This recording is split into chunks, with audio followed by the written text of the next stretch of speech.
بسم الله الرحمن الرحیم.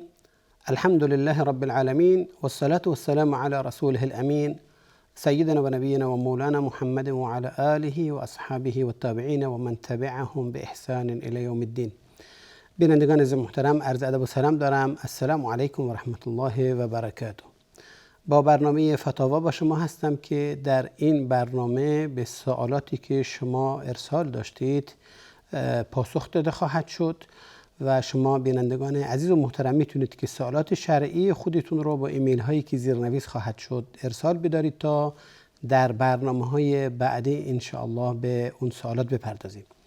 همکنون سوالاتی که به هر حال روی میز چیده شده و برنامه رو ان شاء الله باش آغاز خواهیم کرد. اولین سوالمون اینه که برادری که حالا میخوان به هر حال از حساب پدرشون به مادرشون خدمت کنن و کمک کنن، میفرمایند که با پدرم مشغول کار هستم، یعنی با ایشون شراکت هستم در محل، اما من در شهر دیگری دارم زندگی میکنم یا کارم ادامه میدم و ضمناً پدرم میگه که غیر از مادر من خانم دیگری هم به هر حال اختیار کرده، خانواده دیگری هم داره، اما اون چیزی که به مادرم پرداخت میکنه به عنوان نفقه میگه که به هر حال حالا کامل نیست یا میگه که یعنی کافی نیست براشون. آیا من میتونم از محل که کار میکنم به ایشون بپردازم برای حق مصرف خودشون، نفقهشون، بدون اینکه به پدرم به هر حال خبر کنم یا ابلاغ کنم؟ فقط برای خرجیشون هست. لطفاً در این باره برامون توضیح بدین. بله. خب سوالشون مشخص بود و اینکه میخوان چنانچه خدمتتون عرض کردم به مادرش خدمت کنه، اما رو حساب به هر حال رو کیسه باباش. این که پدرتون حالا عدالت نمیکنه به نظر شما، این که پدرتون به هر حال به خانواده دومیش بیشتر میرسه و مادرتون شاید کمتر برسه، این چیزی است که حالا اگر به هر حال درست باشه بگیم این ناعدالتی است که این ناعدالتی برمیگرده به خودشون. ببینید این که شما پدرتون محل بهتون واگذار کرده و به عنوان شریک محل رو به شما سپرده و تمام امور مالی و به هر حال خرید و فروش اینها رو به شما واگذار کرده، این دلالت بر این داره که ایشون به شما اعتماد کامل دارن و شما را امین میشناسن که کار رو از پیش ببرید. نه اینکه تنها فقط حق شماست بلکه حق خودشون هم در اصل به دست شما سپردن که اداتون به هر حال خوب باشه و خوب هست از نظر ایشون و الا که به هر حال محاسبه میکردن. پس شما در اصل امین هستین و امانتدار هستین و این یک وظیفه شرعی به هر حال همه هست و من جمله شما. پس شما از اونجایی که امانتدار هستین در امانت نبایستی خیانت کنید، زیرا که خیانت در امانت میدونید که از اخلاق اسلام و مسلمین نیست و نمیتونه باشه. خداوند تبارک و تعالی در این باره میفرماید که بعد اعوذ بالله من الشیطان الرجیم یا ایها الذین آمنوا لا تخونوا الله والرسول وتخونوا اماناتکم وانتم تعلمون. شما در حق خداوند و در قانون اسلام خیانت نکنید و همچنین به خودتون به اون چیزی که پایبند هستید خیانت نکنید، در صورتی که شما چی میدونید که دارید این کار رو میکنید. یعنی شما نبایستی از ایمانتون تنزل کنید، نباید از تبعیتتون از رسول الله صلی الله علیه و سلم تنزل کنید، نباید از اعتمادی که دارین تخریب کنید و نقص پیش بیارین و شما میدونید که دارین کار میکنید. رسول الله صلی الله علیه و سلم میفرماید که آیت المنافق ثلاث، نشانه های شخص منافق سه چیزه.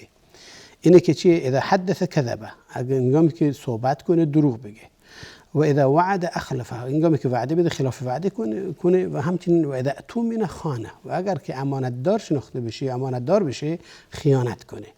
از اخلاق منافقین همین چیزا، این اوصافی است که ذکر شد که رسول الله صلی الله علیه و سلم ذکر کرده.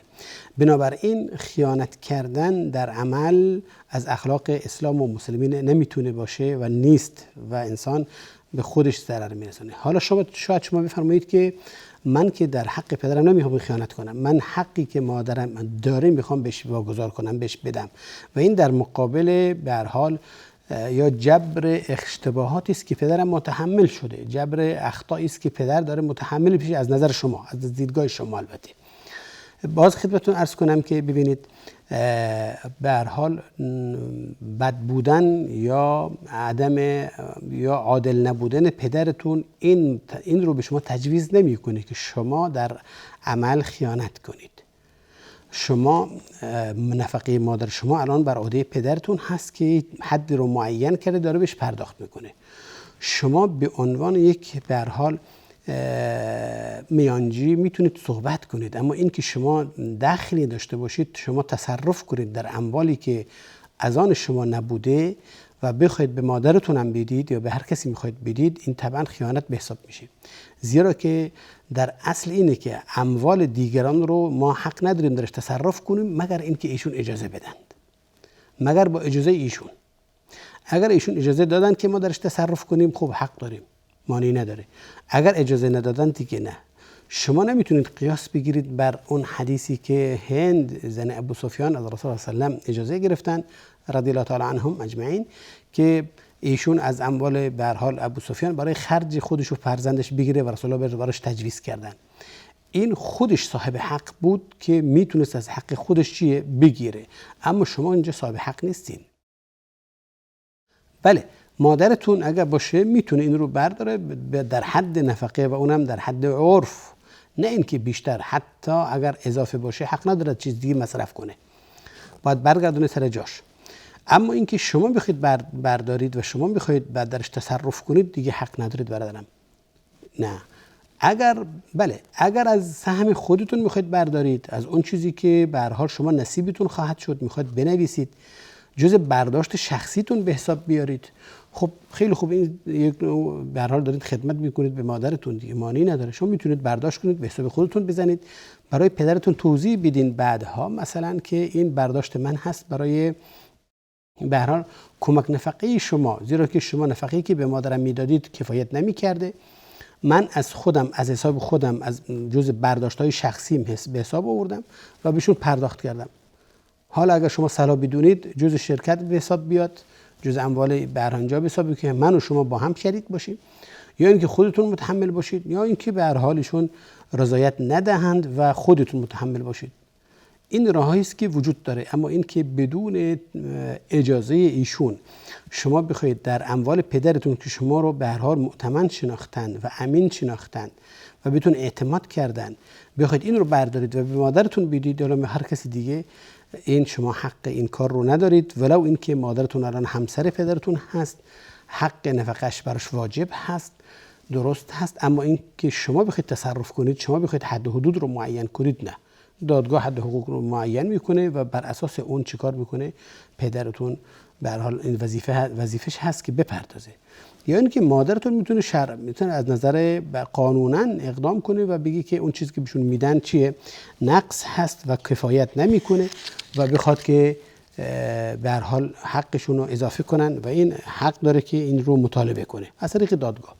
پس بنابراین خلاصه کلام این که شما حق ندارید از محل برداشت کنید به حساب پدرتون یا بدون یا جز مصروفات شرکت به حساب بیارید بدون که پدرتون در جریان باشه، بلکه میبایستید و واجب شماست که اون رو مطلع سازید. اگر بخواید از حسابشون بهش بدید، از حساب خودتون اگر باشه مانعی نداره.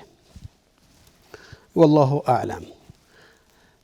سوال بعدی ما اینه که برادری میفرمایند یا خواهری حکم پوشیدن لباس و وسایل شخصی کسی که فوت کرده باشه چیست؟ آیا میتونیم از وسایل شخصی اون استفاده کنیم یا نه؟ اگر سوال به این حد عموم باشه، یعنی این که فردی فوت کرده، وسایل شخصی اون ما چیکار کنیم؟ بیرون بریزیم، به هر حال اتلاف تلفش کنیم، از بین ببریمش، یا اینی که به کسی بدیم ازش استفاده کنه؟ اگر سوال به این صورت باشه بگیم که نه، وسایل شخصی میت طبعا ازش استفاده بایستی بشه، نه اینکه اون رو تلف کرد و از بین برد و اینکه حرام هست، جایز نیست.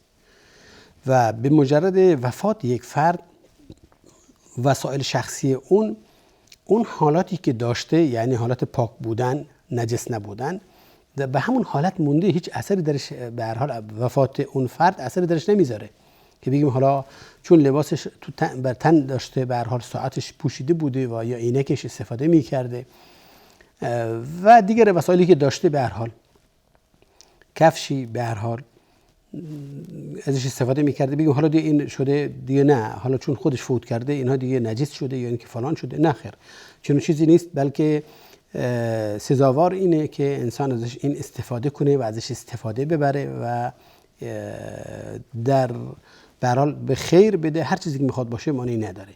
اما یه مطلبی که هست اینه که آیا شما به عنوان یک فرزند میت یا به عنوان یک خویشاوند نزدیک ایشون که حق میراث داره، حق دارید این رو برای خودتون بردارید یا نه؟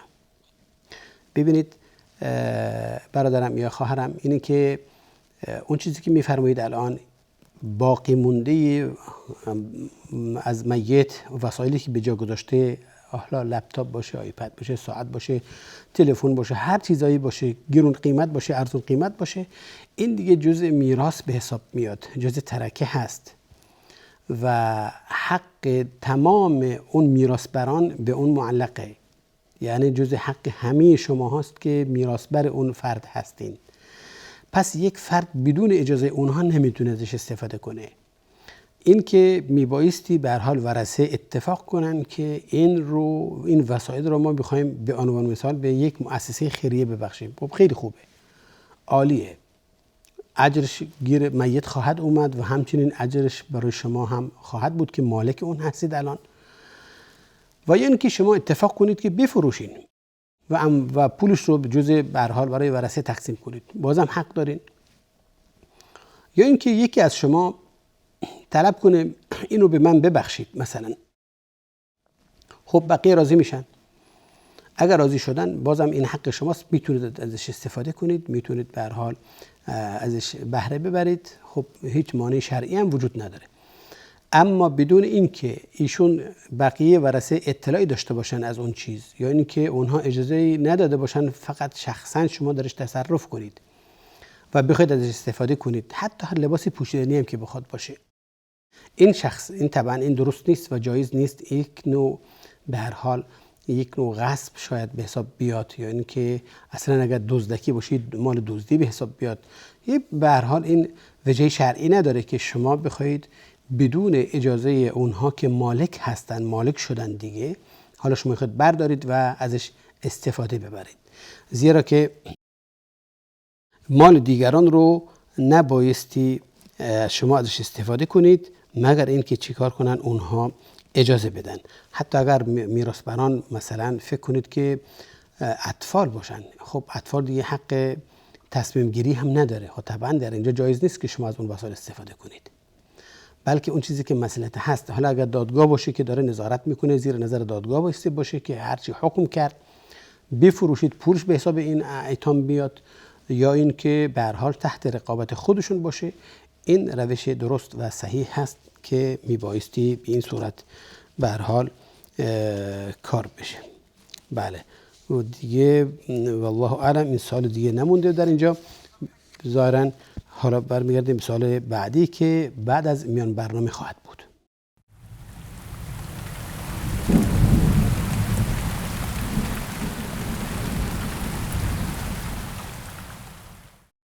با سلام مجدد خدمت شما بینندگان عزیز و محترم. سوال جدیدی هست و آن اینکه برادری میفرمایند که ما برای حفظ قرآن کریم نزد به هر حال مولای معلم میریم و اونجا حفظ میکنیم و ایشون به هر حال حفظ ما رو گوش میکشن، اما بعد از مراجعه با ایشون در اماکنی که اشتباه کردیم، محل اشتباهات ما داره علامت گذاری میکنه، یعنی ایشون علامت گذاری میکنن در قرآن و شنیده ایم که در قرآن نباید چیزی یادداشت کرد و نوشت یا علامت گذاری کرد. لطفاً در این باره برای ما توضیح بدید و ما را راهنمایی کنید. بله. خب بدون شک قرآن کلام الله است که از جاه و مکانت و منزلت خاصی برخوردار است نزد مسلمانان و احترام خاصی داره، زیرا که کلام الله است، کلام الله مجید هست و مسلمانان عادتا طبعا بهش دست نمیبرن، چیزی درش یادداشت نمیکنن، علامات طبعا نمیذارن، به یک دیدی دیگه بهش نگاه میکنن و این سزاوار هست، زیرا که کلام الله است، کلام خداوند عزوجل هست، اون چیزی که در بیان اون تنها ارتباطی است که بین ما با خداوند وجود داره و این نمیشه مانند بقیه حالا دفاتر و کتب و وصیه بقیه حساب کرد و انسان هرچی میخواد حالا یادداشت میخواد بنویسه چیزی فراموش کرده میخواد به هر حال یادش اومده بنویسه تا اینکه بعد فراموش نشه ازش استفاده کنه. نه خیر، این ممنوع هست و جایز نیست انسان قرآن رو مانند بقیه حلال دفاتر و کتب اینها حساب کنه و بخواد یادداشت‌هایی براش بنویسه. پس یادداشت عموما ممنوع هست و جایز نیست و صحیح نیست. حالا برمیگرده به این که اگر در مجال خود قرآن باشه که کمک میکنه در فهم اون و تسهیل حفظ اون و به هر حال توجه کردن به معانی اون، انسان بخواد یک علامات کوچیکی بذاره، یادداشت کوچیکی بغلش کنه یا اینکه یک خطی بذاره تحت یک کلمه تا ببینیم که معناش چی هست، اینا آیا این جایز هست یا نه؟ طبعا اولا بگیم که چنانچه عرض شد در مقدمه همین مطلب، همین موضوع، علامت گذاری نکردن و دست نبردن این اصل هست و این اولویت داره مهما کن. حتی علامتی که زیر کلمه خط بکشیم که قرآن بخوایم بعد بهش مراجعه کنیم ببینیم معنای کلمه چی هست، حتی در این باب انسان سزاواره که یک دفتر کوچیکی داشته باشه بغل خودش و حالا رقم آیه و صفحه یا حزب یا اینکه به هر حال سوره انسان یادداشت کنه تا بعد از حالا تلاوت اینها بخواد برگرده و مطالعه کنه و تحقیق کنه دربارش. این سزاوار هست که به این صورت این اصله. اما حال اگر انکار کرد که به هر حال ضمن که حالا کسی میخونه شما دارید گوش میکشید براش علامت بذارید، آیا جایز هست یا نه؟ علما در این باره فرمودن اون چیزی که کمک میکنه نه در به هر حال رابطه این که ما داریم به اهانت میکنیم به قرآن، نه، بلکه در مجال تعلیم قرآن هست و در مجال فهم قرآن هست. در این باره مانعی ایجاد نمیکنه و مشکل ایجاد نمیکنه و درست هست که انسان علامت هایی بذاره همانند اون چیزی که الان وجود داره در قرآن. ببینید قرآن بعد از چندین آیه یا یک صفحه و نیم اینها هم یک علاماتی میگذارند به عنوان خب ربع اول حزب، ربع دوم حزب، اینکه حزب کامل باشه و همچنین به هر حال فواصل های علامات سجده گذاشتن و خط هایی کشیدن که انسان بتونه اینجا سجده کنه. افرادی که حالا عجم هستن و معنی نمیدونن یا اینکه حفظ نیستن در محل سجده مثلا، علامت هایی گذاشته شده الان بعدها درش این کارو کردن تا اینکه فهم اون آسان باشه برای اون کسی که داره میخونه، برای مسلمانان. پس علما جایز دونستن و اون چیزی که خدمت هست به قرآن درش انجام بشه و این رو بد ندونستن و انکار نکردن، خصوصا بعد از این که حالا دیگه قرآن ثبت شده. ببینید علت این که نهی شده که کسی علامت بذاره در قرآن یا اینکه چیزی بنویسه یا اینکه علامتی بذاره، اینها اینه که اختلاط پیش نیاد بین اون چیزی که شما نوشتین کسی نوشته و بین آیات قرآنی. اما الان دیگه قرآن الحمدلله محفوظ هست، مصون هست از این خطاها و از این اشتباهها، این دیگه خطای پیش نمیاد و نخواهد اومد. اینجاست که دیگه علما اجازه دادن که علامت گذاری بشه. حالا میبینیم در قرآن خب حزب ها وجود داره، علامت ها وجود داره و اون چیزی که نیاز هست برای اینکه شخص قاری بدونه درش به هر حال رعایت شده و کسی هم این رو بد ندونسته و الان هم بهش اعتماد وجود داره و هر جایی که قرآن مصحف میشه چاپ میشه همین علامت ها رو میذارن. پس گفتن که مانعی نداره، هرچند که اولویت بر این هست که این علامات با خودکار نباشه، با مداد باشه تا اینکه فرد بتونه بعد چیکار کنه، پاک باشه. این هست. اما شرطی دیگه گذاشتن و اون اینه که اگر این قرآن مصحف خاص خودتون هست مانعی ایجاد نمیکنه، مشکلی نیست. اما اگر عام هست، وقف هست، در مساجد گذاشته شده یا در مراکزهای تعلیم وجود داره یا در کتابخانه ها هست که دیگران هم بهش مراجعه میکنن، مختص شما نیست، این دیگه شما حق ندارید این کارو بکنید، زیرا که مال شما نیست، درش تصرف نبایستی کنید و اینجاست که پس اگر خاص خودتون باشه مانع ایجاد نمیکنه، اما اگر از آن دیگران باشه یعنی که عام باشه و وقف عام باشه، این جایز نیست و این صحیح نیست. والله اعلم. به هر حال امیدوارم که برادرمون جوابش رو گرفته باشن. سوال که جدیدی ما میتونیم مطرح کنیم اینه که برادری پرسیدند یا خواهری که اگر کسی از دوست یا کسی بخواهد نامه‌ای که براش ارسال شده یا پیام‌هایی که به هم دیگه برات فرستادن حذف کنه، پیامشون رو حذف کنه، آیا لازمش هست که این کار رو انجام بده فرد یا نه؟ حالا اگر به اون حرف عمل نکنه و بگی که من این کار رو کردم، گناه داره؟ یعنی دروغ بهش بگی. خب اولا که قبل از که ما به جواب سوال بپردازیم، دروغ گفتن درست نیست، صحیح نیست. انسان یا اینکه میدونه داره چی میگه، خب بهش خدمت میکنه، جوابش رو مثبت میده، یا اینکه به هر حال اگر میدونه که ضرر داره درش میگه که نه خیر من این کارو نمیکنم. مثلا میگم انسان باید واقعیت باشه و صریح باشه، نه اینکه بخواد بگه که بله من اینجا انجام دادم و بعد بهش دروغ بگه. دروغ درست نیست و این دروغ مصلحت شاید نتونه باشه. ببینید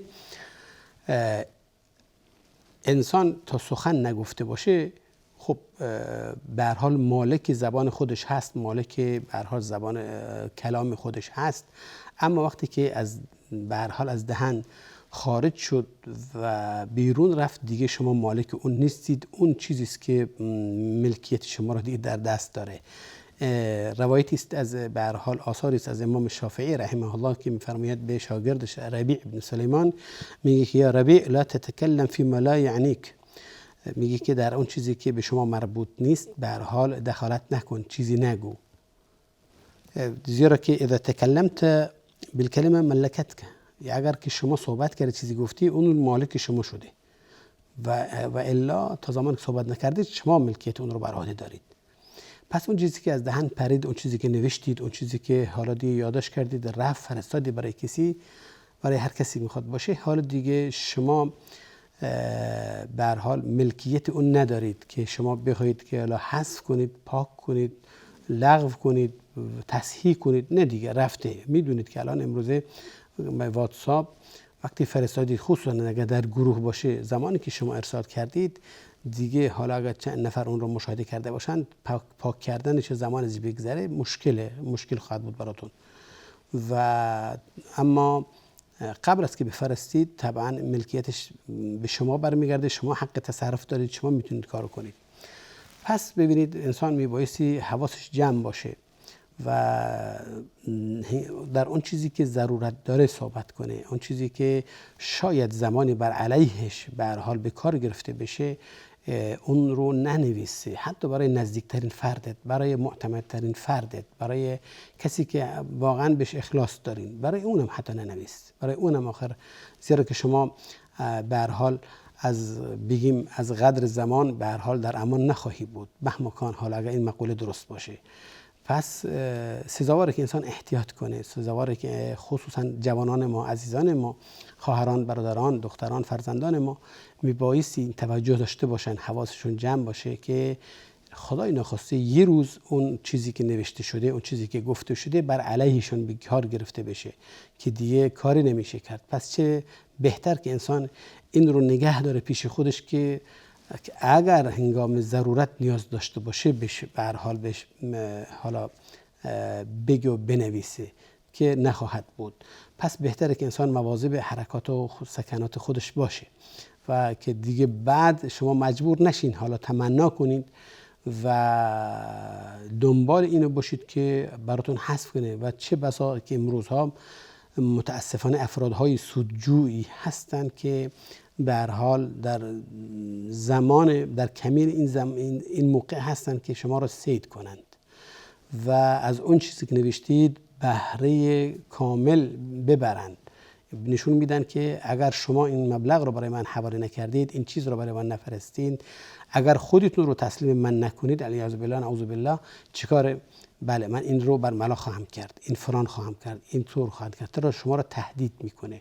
اینجاست که میبایستی عزیزان تمام به افعال و نوشته ها و صحبت ها رو انسان، خصوصا بر کسی که هیچ امنی شما برش قائل نیستید، یعنی شما شناخت روش ندارید، مواظب باشید هیچ چیزی در اختیار آنها نذارید، نه صحبت هاتون و نه عکس و تصاویر و اینها و نه نوشته هاتون.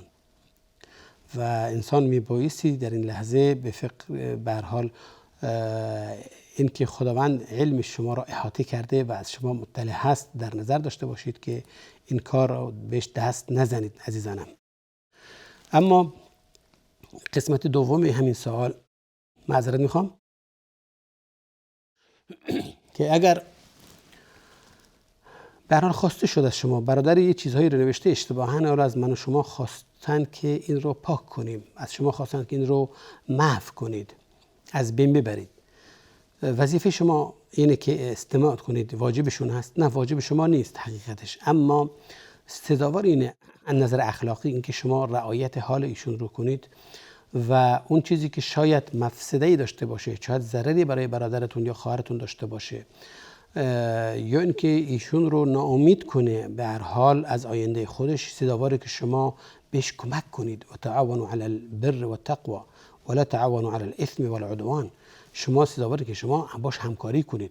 شما سزاوار هست که یک نوع عبادت به حساب میاد این که شما باش همکاری کنید و ایشون مطمئن باشن از کار شما که شما این کار رو کردین. اون چیزی که ایشون احساس خطر میکردن ازش، شما چیکار کردید؟ پاک کردید، حذف کردید، تا اینکه زندگی ایشون متلاشی نشه، تا اینکه آینده ایشون به خطر نیفته، تا اینکه به هر حال افرادهای سودجو به هر حال ایشون رو صید نکنن. این شاید بگیم که لازم هست. اگر ایشون به خطر میافتن شاید اینجا واجب شما باشه که شما باش همکاری کنید. والله اعلم. خداوند همه رو به راه راست هدایت کنه و موفقیت براش حاصل کنه ان شاء الله. برمیگردیم به سوال بعدیمون که برادری میفرمایند که مادرم قبل از 1 سال فوت کرده، جانمازی که ایشون برش نماز میخونن من برداشتم تا بر اون نماز بخونم. آیا این تا اینکه یعنی ثواب و اجر براش نوشته بشه، آیا این عمل من درست هست؟ یعنی قصدم اینه که آیا اجر و ثواب برایشون نوشته میشه یا نه؟ این سوال رو بعد از میان برنامه انشالله کامل خواهیم کرد.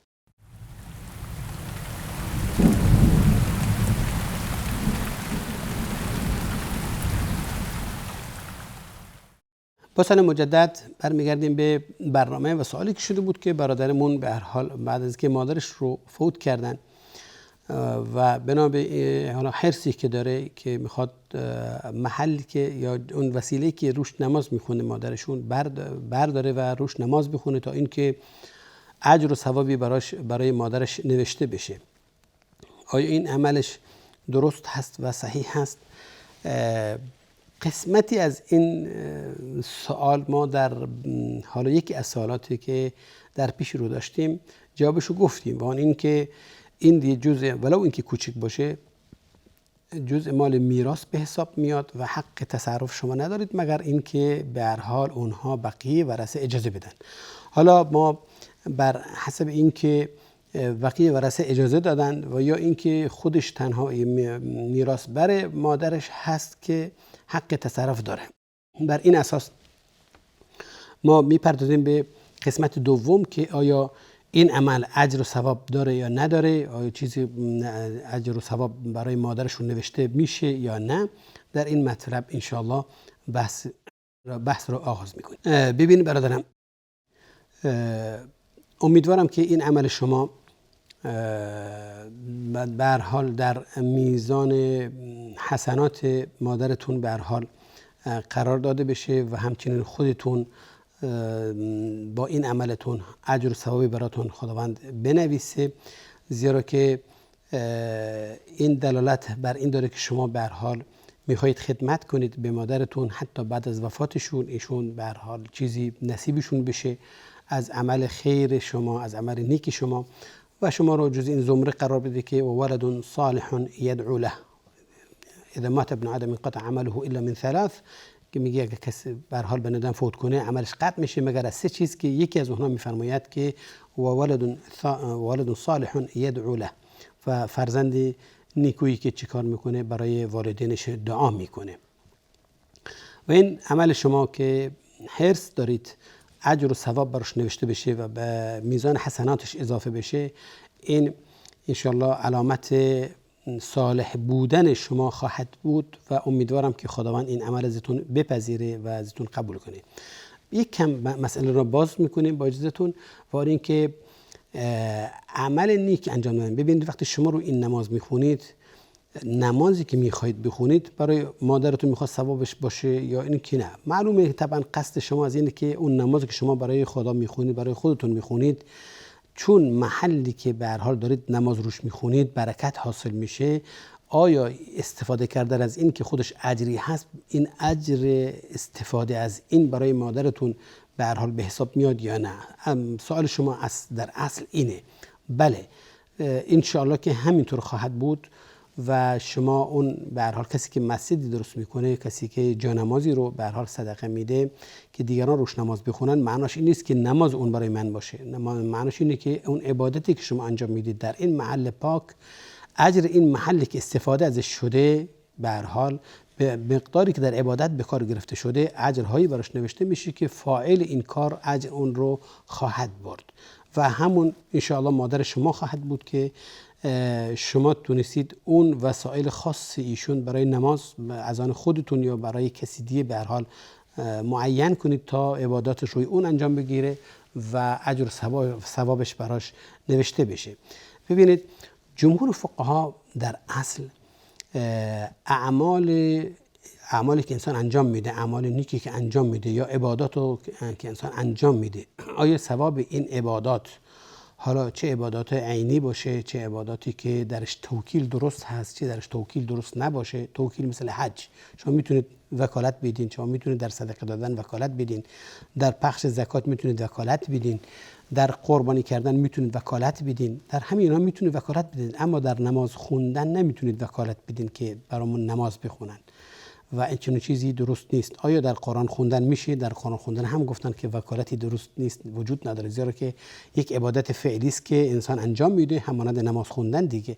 پس قرآن هم همینطور، پس درش توکیل درست نیست. حال عموما جمهور فقها بر این است که عباداتی که انسان انجام میده میتونه حتی اجر این رو بده به میتش. مثلا حالا شما صدقه میدید و از خداوند میخواید که ثواب این صدقه رو بده به مادرتون یا پدرتون یا کسی دیگه که حالا شما مد نظرتون هست و همچنین به هر حال آب انبار میزنید، بیمارستان درست میکنید، مدرسه درست میکنید، وسایل برای دانش آموز تهیه میکنید، دیگر اعمال خیر که انجام میدید، روزه میخواد بگیرید، حج میخواید حج بدل انجام بدید، همه اینها درش چیه درست هست، شما میتونید این رو از خداوند بخواید که اجر این رو به مادرتون یا به پدرتون یا هر کسی که بخواید فوت کرده شما بهش بدین. این علما، جمهور علما بر این هستند که این جایز هست و این درسته. در مذهب امام احمد و در مذهب همچنین مذهب مالکیه و شافعیه این رو اجازه دادند تا این حد، اما در بعضی از عبادت‌های مثل نماز اجازه ندادن، فرمودن که جایز نیست، اون چیزی که به هر حال توکیل درش نیست که شما بخواید به هر حال این رو بدین به واگذار کنید اجرش به کسی دیگه. پس عموما اعمال نیک رو شما اگر انجام بدید، هر اعمالی باشه، میتونید اجر و ثوابش رو واگذار کنید و از خدا بخواید که این رو برای مادرتون قرار بده. امیدوارم که این بهش برسه و میزان حسناتش رو سنگین کنه و خداوندم رضایت خداوند هم شما به دست بیارید با این عمل خوبیتون که نسبت به مادرتون دارید و خداوند شما را از اجر محروم نخواهد کرد ان شاء الله تعالی.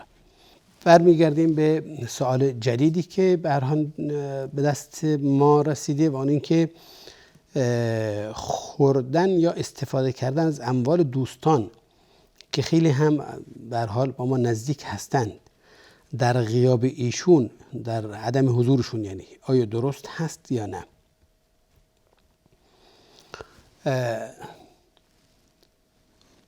خوردن و استفاده کردن از وسایل مثلا در منزلی از وای فای استفاده کردن، از موبایلش استفاده کردن برای تلفن زدن، تلفنی که در مجلس گذاشته میخواید تماس بگیرید مثلا به کسی دیگه، طبعا یک بار مالی داره دیگه، و یا وسایل خوردنی هست، یعنی میوه گذاشتن، شیرینی گذاشتن در مجلس و حالا انواع شیرینیات و مسائل دیگه که وجود داره، شما حق خوردن دارید یا ندارید.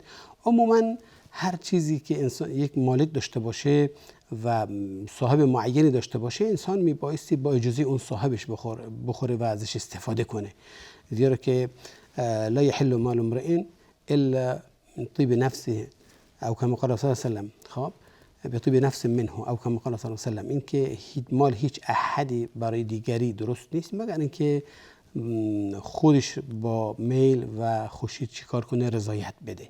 این اصله. اما میبینیم که خداوند عزوجل در قرآن میفرماید که یا ایها الذین،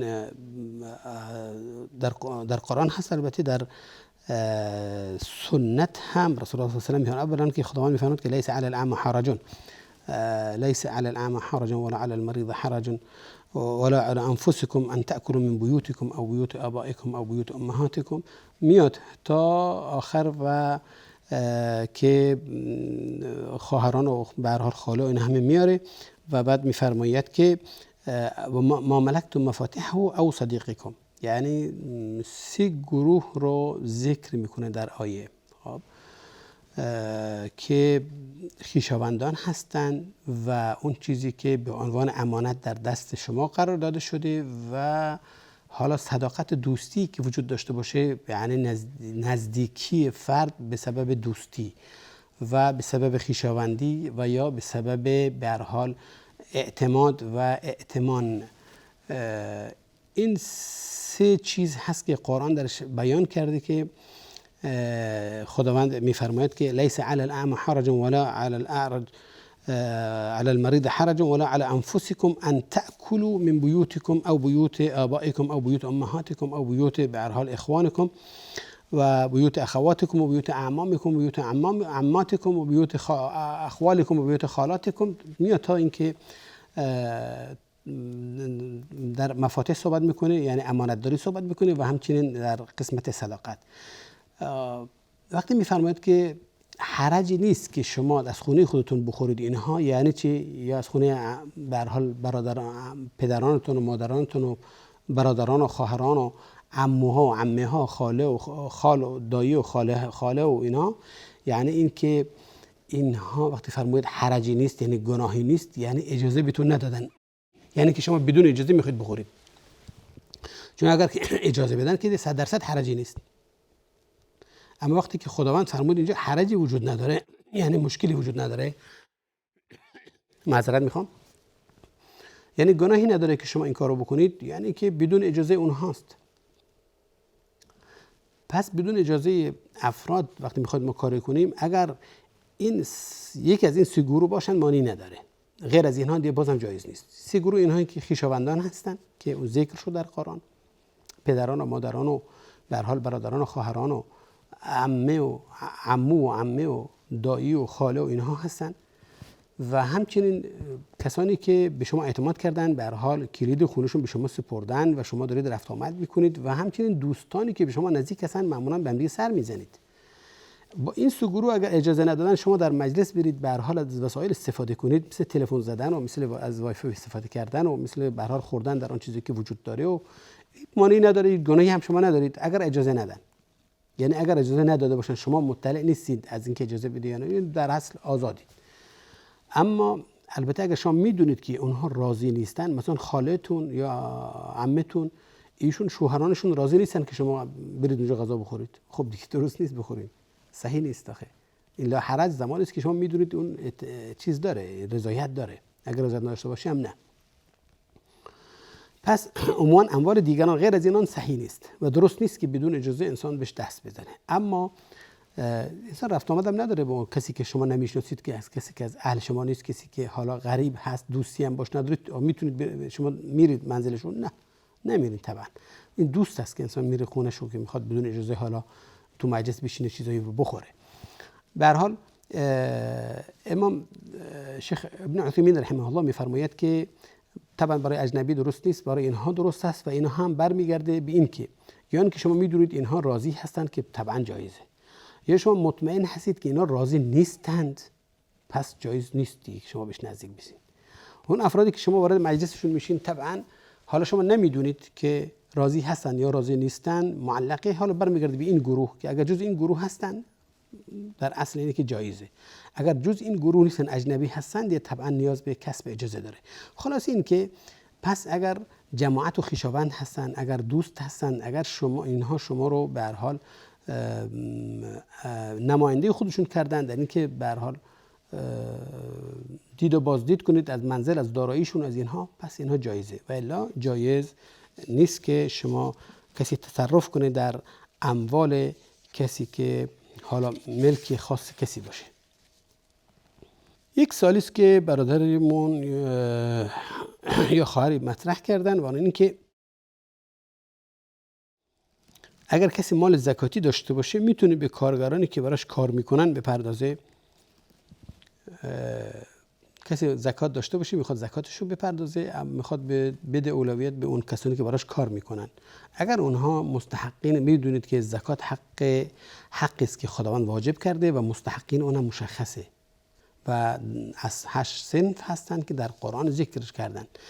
اگر جزء مستحقین زکات هستن، بیشترین اون چیزی که ما بهشون توجه داریم همون فقر و مسکنت هست که مسکین هستن. اگر جزء این گروه باشن معنی نداره. خب شاید اولویت هم اولویت هم داشته باشن، زیرا که دارن کار میکنن براتون و به هر حال زحمت میکشن، شما هم ازشون اطلاع دارید که مستحق هستن، پس شما میتونید به اینها بدید. اینها اما اینکه اونها داشته باشن، دارایی داشته باشن، از فقر اینها به هر حال بالاتر باشن، فقیر نباشن، حالا شما بهشون بدید که دلشون خوش باشه، نه. البته این توضیحات زیاد هم داره که نکنه به اسم این که میخواید اضافه حقوق بهشون بدید، یعنی که میخواید تشویقی بهشون بدید، یعنی که به اسم زکات به هر حال برای به قصد دیگه، اینم جایز نیست. این شما حق ندارید، زیرا که اگر فقیر هستن، مسکین هستن، حق دارن، پس این مال خودشونه بدون که منتی بذاره رو سرشون. ظاهرا ما وقتمون به پایان رسیده، وقتی نداریم و نمیتونیم در این امر بیشتر به هر حال به طول و تفصیل بپردازیم. اگر خدا بخواد ان شاء الله در برنامه‌های بعدی و سوالات جدید ان شاء الله در خدمت خواهیم بود. سبحانك اللهم و بحمدك اشهد ان لا اله الا انت استغفرك و اتوب اليك و السلام علیکم و رحمت الله و برکاته.